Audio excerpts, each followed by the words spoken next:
This podcast is not meant to be professional advice of any kind. It is meant to be informative and entertaining. If you make any changes to your life, see the appropriate professional before you do so.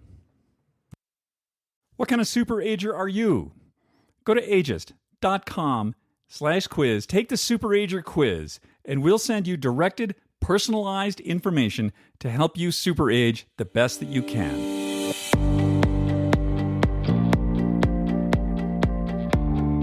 Welcome to Super Age. My name's David Stewart. I am the founder of AGEIST and your host on the Super Age Show.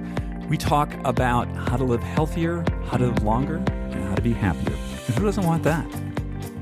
Today's show is brought to you by Inside Tracker, the dashboard to your inner health. Go to insidetracker.com/ageist. Save 20% on all their products. Today's show is also brought to you by Element, LMNT. My favorite electrolyte mix. It's what I put in my water in the morning, and it's what I put in my water at the gym.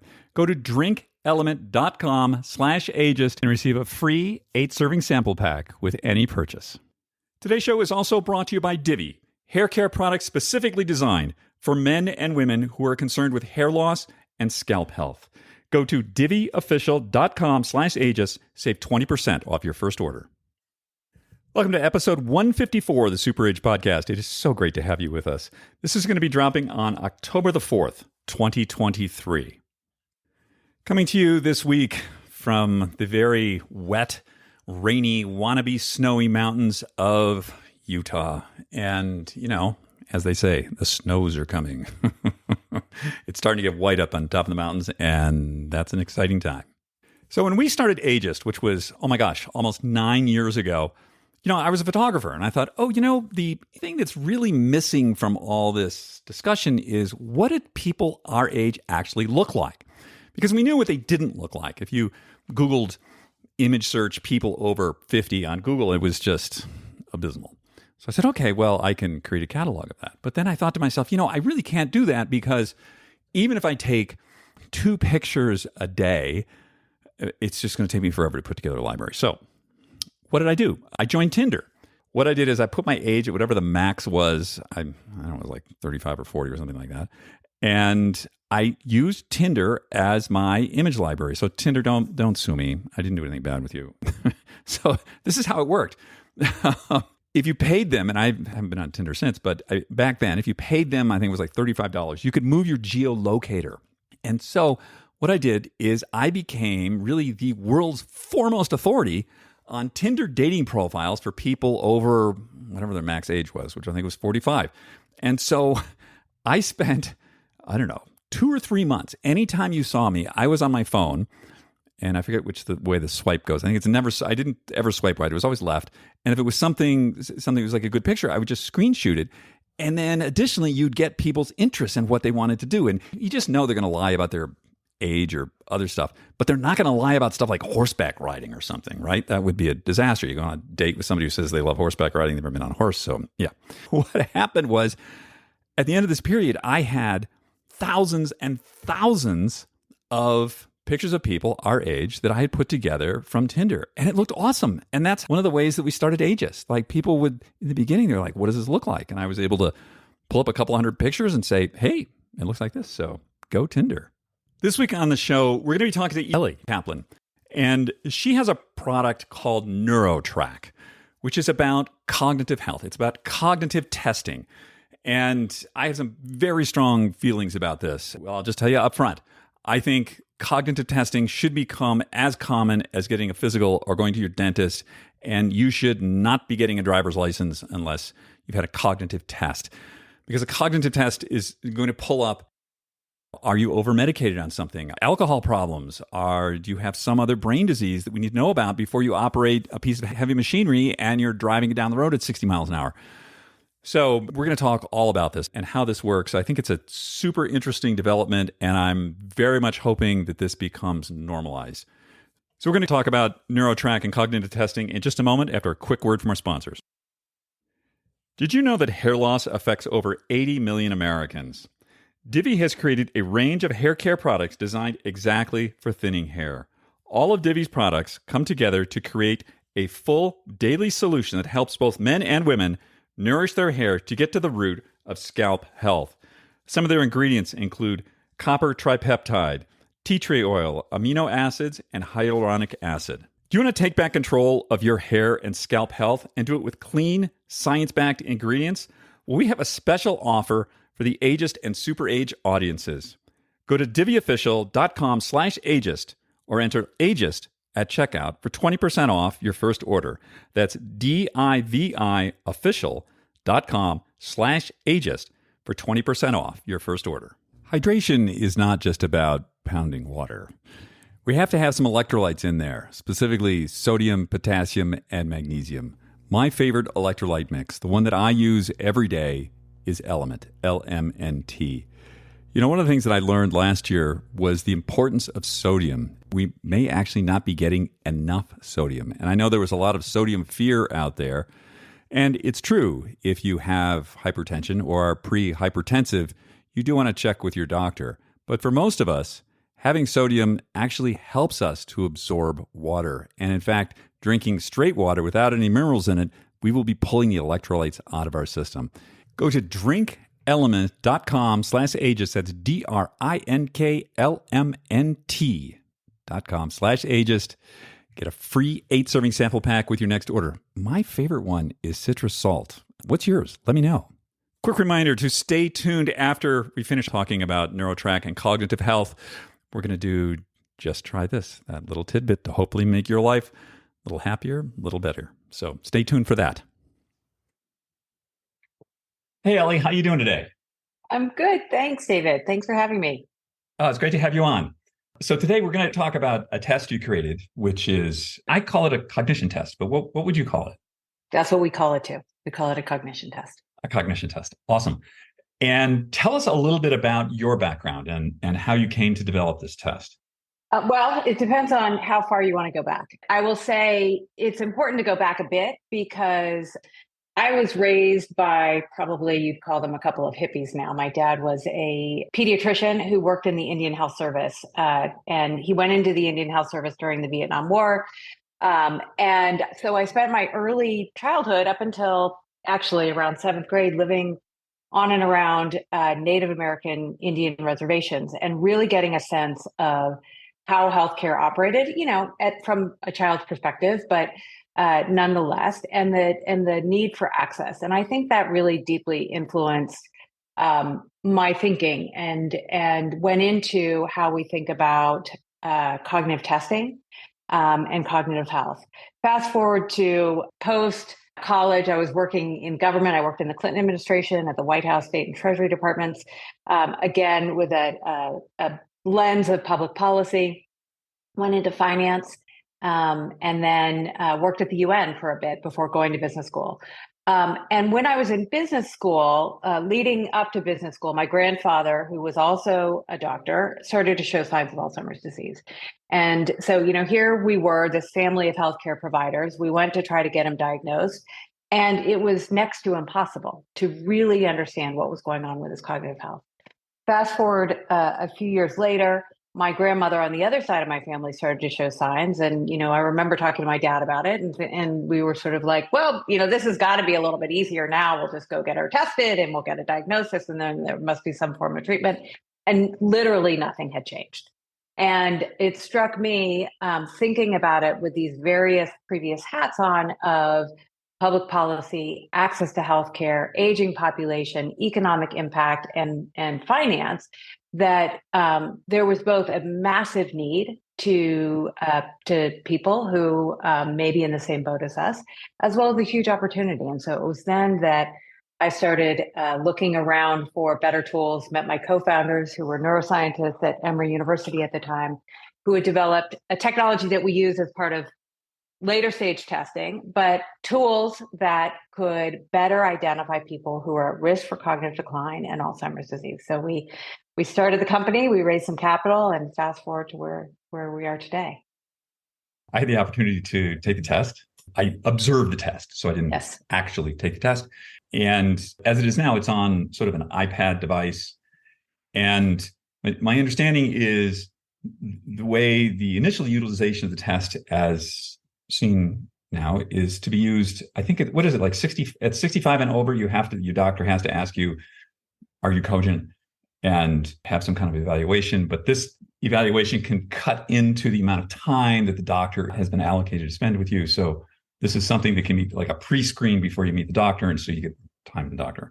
Did I get that right? Yeah, that's right. And fortunately, it's a bit more rigorous now than just the doctor asking you, are you cogent? CMS, which is the government agency that governs Medicare, has put in place new regulations that says that doctors must actually give a cognitive test. And to your point exactly, the issue is that the historical tests, which are these very antiquated pen and paper tests, which have all kinds of problems around bias and accuracy and other things, are also quite long. And so, when you are a primary care doctor and all you have is 20 minutes with each patient, to then have to contemplate conducting a 15 to 20 minute test, that's just one small piece of the work, that just doesn't work. So we developed specifically for primary care this shorter tool that fits very neatly within clinical workflows. Just as you said, you can either take it ahead of the visit, or you can take it after you've had your other vitals collected, things like weight,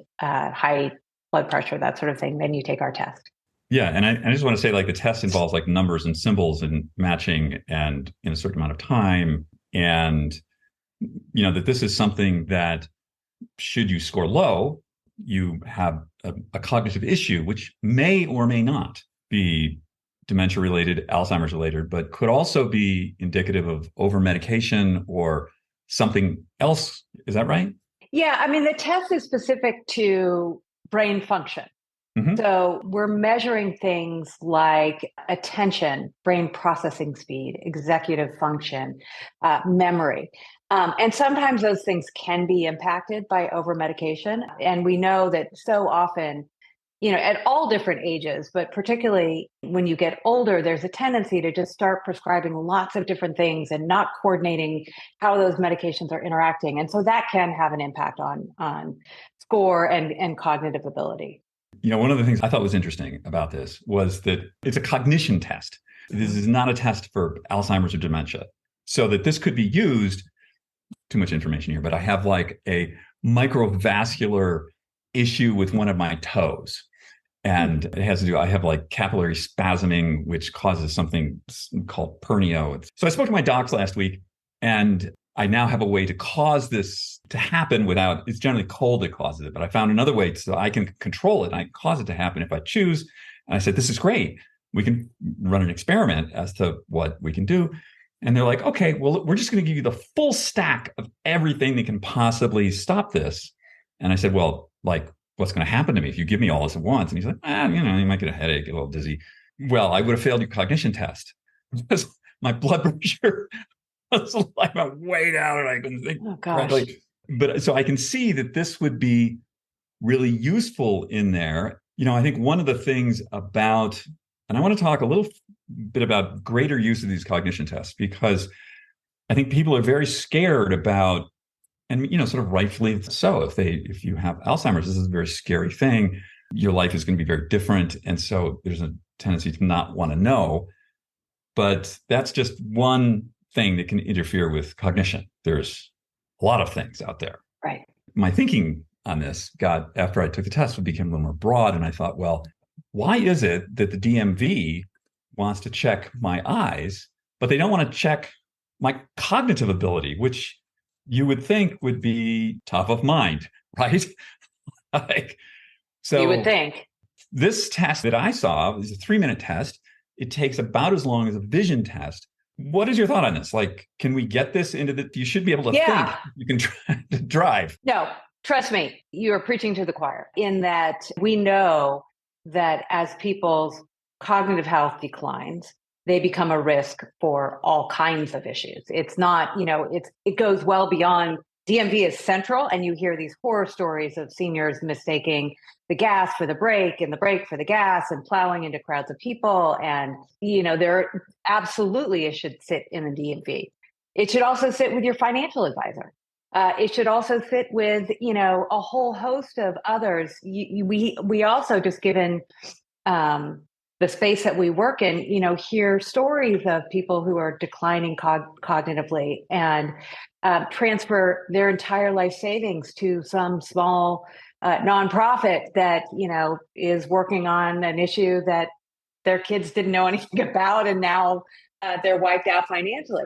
So, cognitive health is core. It's fundamental to absolutely everything. And, I would say that this is where the cynical side of healthcare and just our society in general kind of clicks in a bit.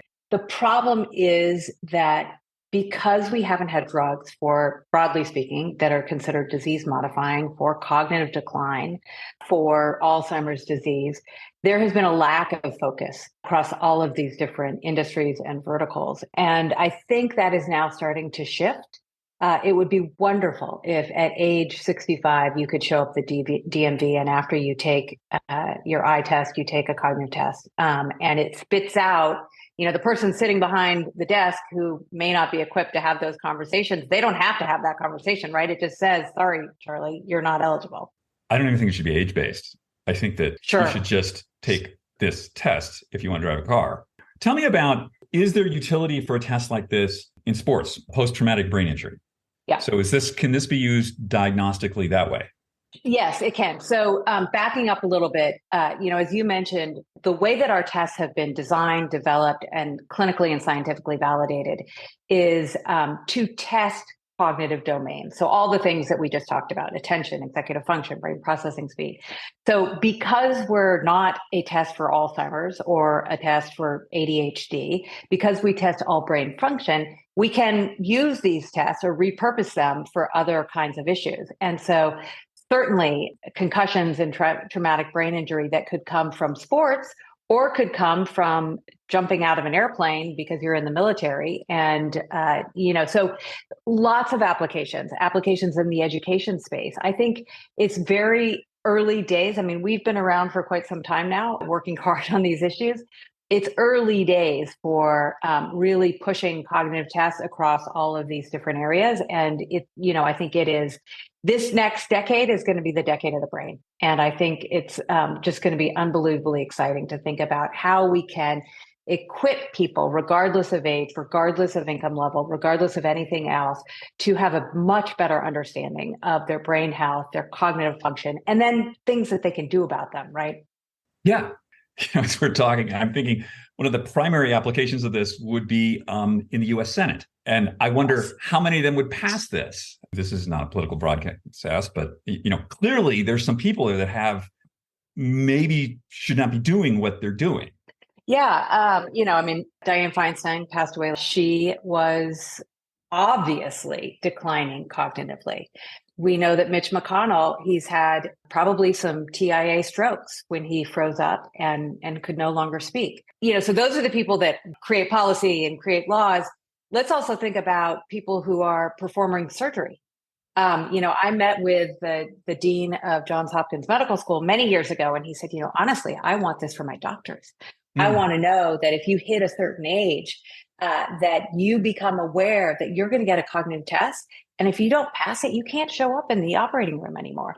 So there are lots of different industries where this is critical. And I think we're at the beginning of starting to see some changes there. I have a company called AGEIST, so we're kind of sensitive about this stuff, but yes, sorry. Any, right? Okay. So you could be, here's another example. We know that alcohol abuse or drug abuse creates all kinds of cognitive issues. So regardless of age, people should be getting tested. Truck drivers, anyone who is performing any kind of work or personal things where this could become an issue. I think that's right. And for some reason, this cognitive testing, it's interesting to me how it's sort of shunted off into this other, I don't want to know sort of area. Whereas things like dentistry, right? Like we go to the dentist every year, or I go to the dentist twice a year. I get my teeth cleaned. That's just, okay, great. Good. This is something we do. Actually, it's important for your brain health. There's a connection between oral health and brain health. And that's why I use a water pick every night. Happy gums, happy brain. Hearing testing sort of falls into this camp. that a lot of people just don't want to know. And of course, hearing loss is directly correlated with brain health, but a lot of people won't do it for one reason or another. And no, I don't have any sympathy for that. You should just do it. I'm sorry. You should just do this. And I think that, cognitive testing, and I'm sort of wondering why this is, like I would have loved to have had speed of processing tests given to me at like 20, 30, 40, 50, 60. And, because these things exist. And for me to be able to just see like, oh, okay, I feel my brain works differently now than it did then. And allegedly it works better in certain ways. I have better pattern recognition, but I'm probably a little slower at other things. But I would love to see like that graph decade by decade, but there's no, like that doesn't happen the way my LDL is tracked. Like I've got a very comprehensive graph of my LDL, but I have no record of my cognitive stuff. So why do we put that in a different category? It's a great question. I mean, when I started this company and met with some very future-focused venture capitalists, and Peter Thiel, love him or hate him, from Founders Fund, led our seed round along with Social Capital, Chamath Palihapitiya, both very visionary when it comes to the future. And they saw it and they understood, the value of getting cognitive testing, not just for understanding your progression from a function perspective, but also for things like drug development. And so, I think it's critical. The problem has been that it's really difficult outside of a direct-to-consumer or a concierge medicine like business model. It's hard to get systems to pay for it, and what you want is population level activity, right? So I think if you're able to afford to see a concierge medicine starting in your 20s, you probably will get cognitive testing, but for the rest of the group, you don't, and I think that's a disservice. That's very interesting to me. Maybe where this comes from is this idea of, I'm not politically correct, so I'm going to say dumb people. This is not about that. This is not an intelligence test. This is a cognitive test, and it's a very different thing. So you can potentially be very smart or very high IQ, but you've been poorly prescribed something, and your cognitive ability goes down, which, right? It's a different thing. Yeah. Yep. Yeah. No, that's exactly right. This is not an IQ test. This is a cognitive function test. Right. And everybody should want to understand how their brain is functioning. And if there are issues that you could then fix, and that may be, as you point out, that you're on too many medications that are conflicting with each other. It may also be that you are eating fried food 7 days a week and you're not sleeping and you never exercise. So, there's an aspect of preventative medicine. Historically, we haven't had good drugs or even good supplements or whatever, from a treatment perspective for cognitive issues. I think that is also starting to change, at least on the lifestyle side. We know that there's a tremendous amount of things that you can do to help your brain function. And, because I have a family history of Alzheimer's, and obviously because I spend all day and night working on this, I'm very focused on it. And sometimes I slip up. Last night I had a bowl of ice cream and I woke up this morning and I felt slower. The sugar in the ice cream makes a difference. And if I no longer drink a lot for the same reason. If I have a glass of wine the next day, my body doesn't feel great, but my brain is what is most impacted. And so as we start to think about, we've had this mantra of what's good for your heart, because of the cardiovascular, all the money that has gone into cardiovascular health and the campaigns and the advocacy group. What's good for your heart is good for the rest of your body. It's also true, and I would say maybe more important, that they're both pretty important, but what's good for your brain is good for the rest of your body. And if you really start to look at things through the lens of taking care of your brain health, everything else sorts out. And we know that I took your quiz before. Oh, we yeah. know What that are you? Oh, well, I know what you are. You're an owl. I could have told you that Okay. earlier. All right. Anybody who's studying brain science, you're an owl. Okay. Dig into what that means. But I do a lot of those things around. What I was going to say is metformin, which is a diabetes drug, is also seen as a drug that's very good for longevity. For women, hormone replacement therapy, very good for cognitive decline. So I think, as we get more aware as broadly, as a society about how all these things can impact your brain, but also your other aspects of your health, we'll start to see more acceptance around the need for cognitive testing in lots of different places. You don't have to answer this question. I was just curious. Have you tested for the APOE4 allele? I have tested, and I don't have the gene, which is sort of remarkable because I have a lot of Alzheimer's in my family. What's pretty exciting, though, is there have been some new studies just in the last couple of years that are one of many that show that even if you do have the gene, that lifestyle plays a role. 100%. And so, yeah. Yep. So having the gene is scary, sure, but there's so much you can do about it. And maybe that motivates you a bit more.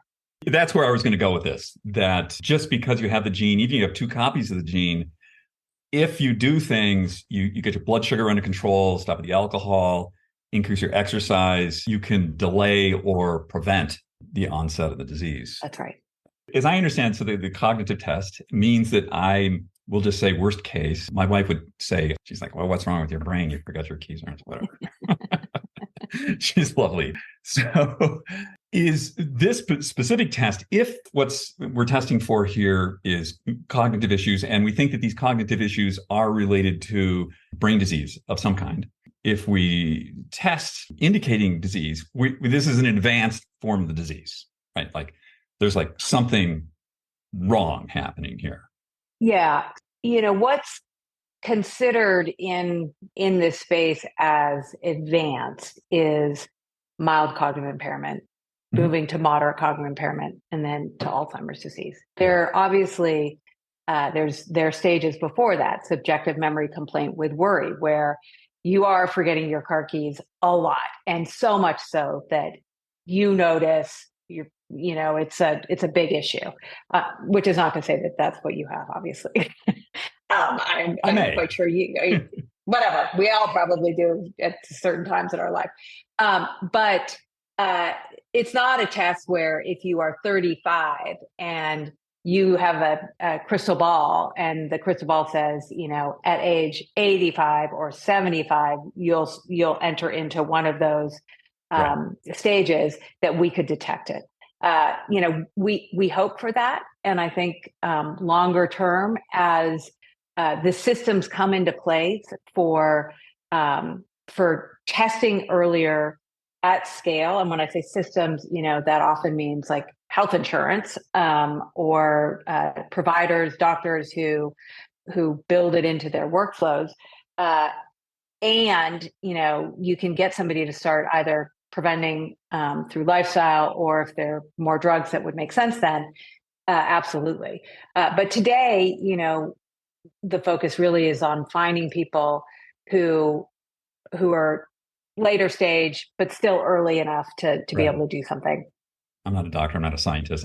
I'm going to throw out some words that I have heard. So they're PET scans. I believe there are blood-based markers that can test, I think that can show some indications of early Alzheimer's and such, where people can take action.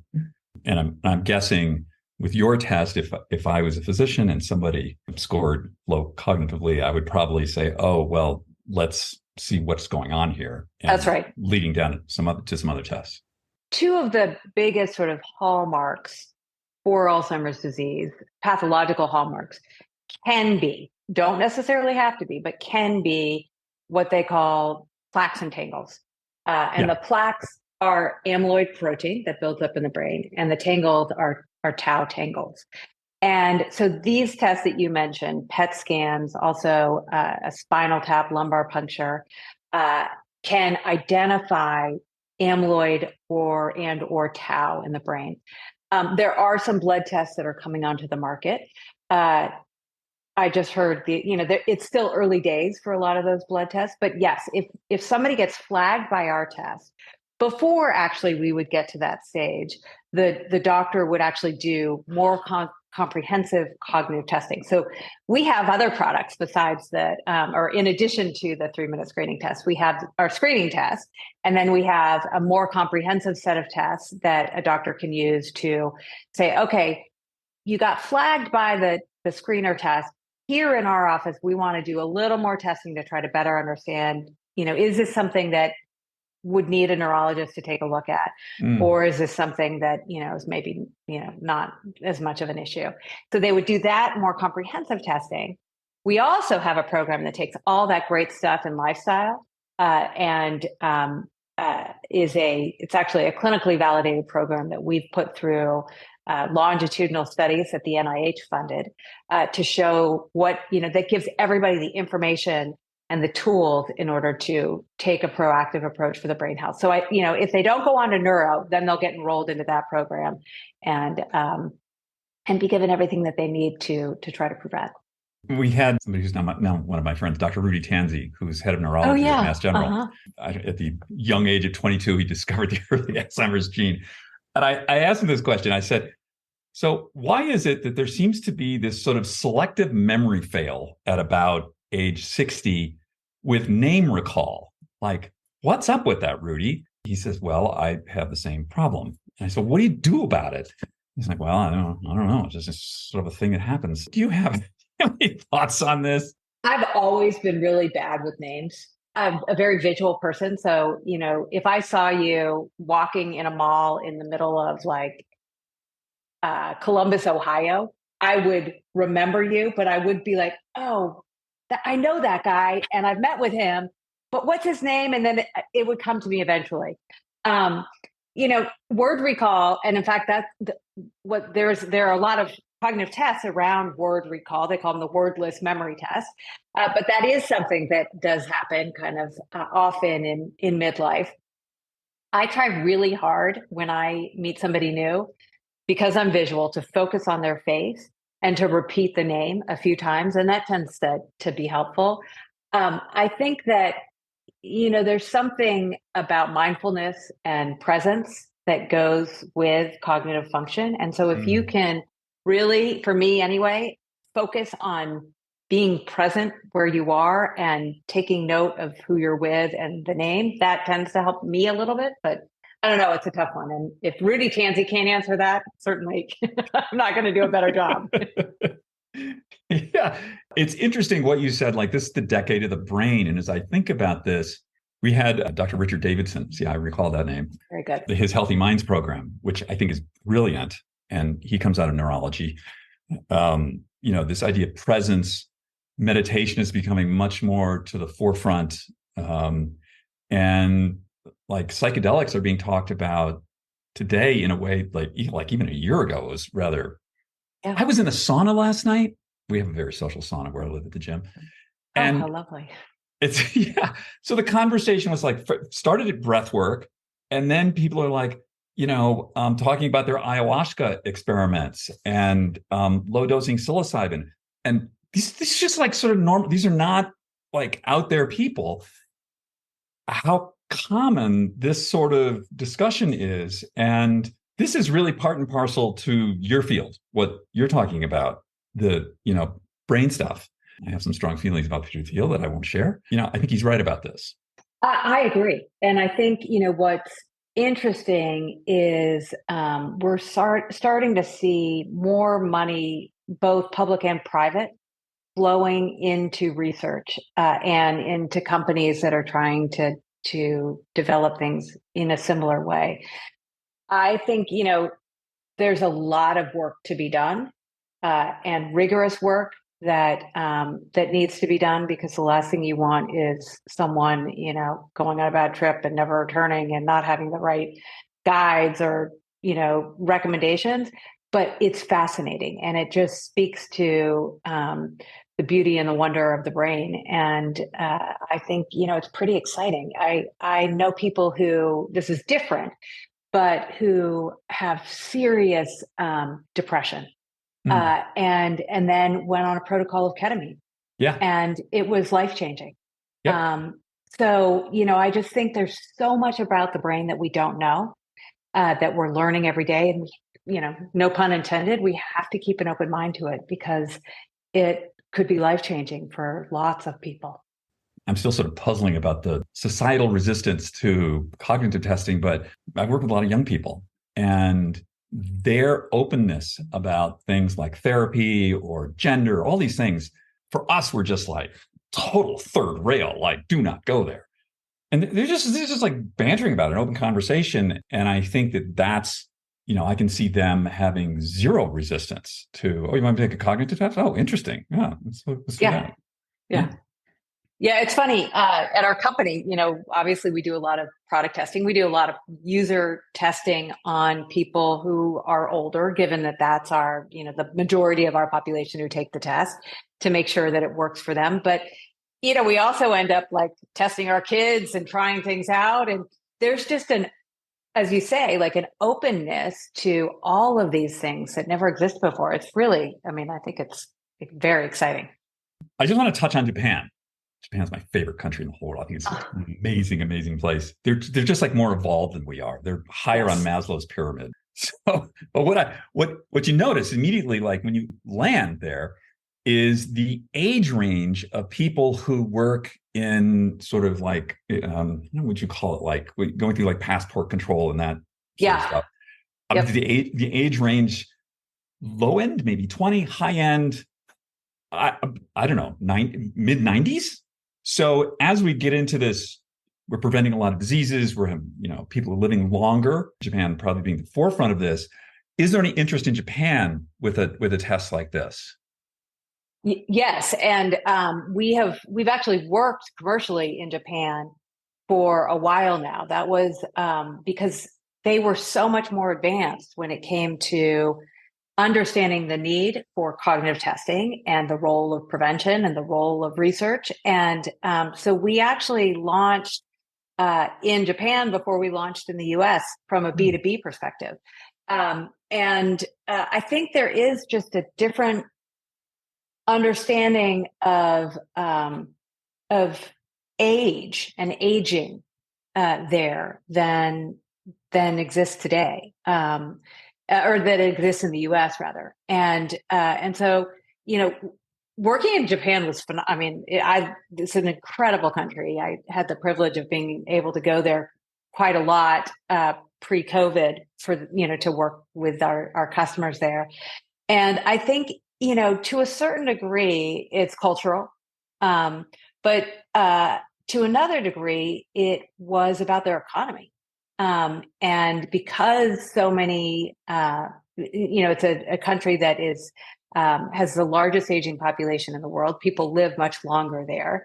And they're not growing from a population perspective as rapidly as some other countries.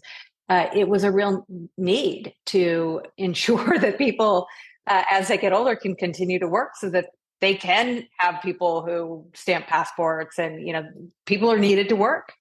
I just want to wrap up here and let people know I'm so bad at promotion. The name of your company is Neurotrack and we never mentioned it. So one demerit for the podcast host. We can do it at the beginning and the end. If somebody wants to get in touch with you or wants to tell their doc, like, hey, why don't you have this thing? What do they do? Well, I always give out my email because I love to hear from people. So they can email me. It's Elli, ELLI, at neurotrack.com, NEUROTRACK. Or they can go to our website and there are forms that you can fill out to get in touch. But, we love to hear from people who are, concerned about their health. They're not concerned. They just like what we're doing, or they want their doctor to start using it. Please get in touch. That'd be great. It's a great product. And I really appreciate the science behind it. And what I really like about your product, ease of use. Like that's right. Right.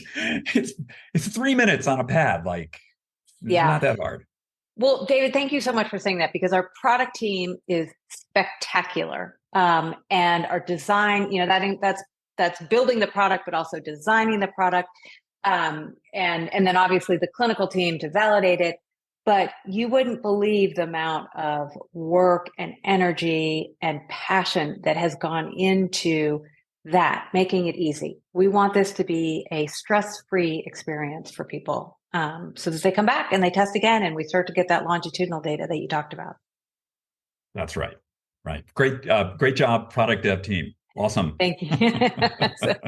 Elli, it has been wonderful having you on the show today. Thank you, David. And we're going to put all your contact information and a link to your website in the show notes. And I think that this is the decade of the brain. And I'm really looking forward to going in to the DMV and them saying like, okay, you can see, but can you think? Take this 3-minute test. I would love that. Yeah. Yeah, me too. And I just want to say thank you so much for having me. Thank you for this podcast. It's wonderful that you're out there doing this, and excited to continue to listen. Very well. Thanks for joining us today. All right. Take care. Bye now. Bye-bye. That was a great conversation. And I think it's really, as I said earlier, something that I would really like to see normalized out in the world. People of all ages taking cognitive tests, and cognitive tests are not the same as IQ tests. It's not about how smart, it's how your brain's working. And possibly I could see a test out there where, it's like, oh, this part of your brain is not working as well. It doesn't mean you have some kind of brain disease, but maybe you could work on this. And there's probably things we could do to help with that. I look forward to that future. After a quick word from our sponsor, we're going to do Just Try This. Today's show is also brought to you by Inside Tracker, the dashboard to your inner health. I'm a big believer in getting blood tests taken because it's simply the only way to get in-depth data about your metabolic factors, your hormones, and the things that inform your immediate and long-term health. There are also excellent DNA tests that can further inform you about your immediate and long-term health. The problem is that most blood tests out there is you get a lot of information back and you get a lot of numbers, and they're not really going to tell you what to do about it. In addition, they can be very confusing, what all the factors are, what they mean. Inside Tracker has a dashboard and a platform that simplifies all of that. I get food first, supplements second recommendations about how to optimize my inner health. For instance, I just got my test back and I saw that my calcium levels were a little low, which were surprising to me. But I have suggestions now about how to correct that. And I would not have known that had I not done an Inside Tracker blood test. Go to insidetracker.com/ageist. Save 20% on all their products today. This week on Just Try This, my suggestion is let's pay a little more attention to awareness, to attention. What are we paying attention to? And my suggestion is to just sit quietly for, not a long time, maybe a couple minutes, and just listen to what's going on around you. What are the sounds you're hearing around you? And of course, your mind will wander. There'll be some other thoughts come in, stuff like that, monkey mind. That's okay. Just let them go and pay attention to the sounds that are around you. This idea of awareness, becoming more aware, gets us more present, which helps us better with the things we want to do during the day and improves our relationships. So maybe just sit quietly for a couple minutes. What are you hearing? What are the sounds out there? That's this week's tip. Next week, we've got another great show. Oh my God, we've been on a roll. And here's where I need your help. I'm just going to ask everybody for a favor. Share this podcast with someone that you think can use it. We would love that. That's really the only way people find out about us. And if you really want an extra gold star, leave us a rating, iTunes, wherever you're listening to this show. That would be wonderful. You can also leave us a comment. We love comments. If you want to get in touch with me, David@superage.com. I answer all of my email promptly and directly. Until next week, everyone, have a wonderful week, and we'll see you then. Take care now.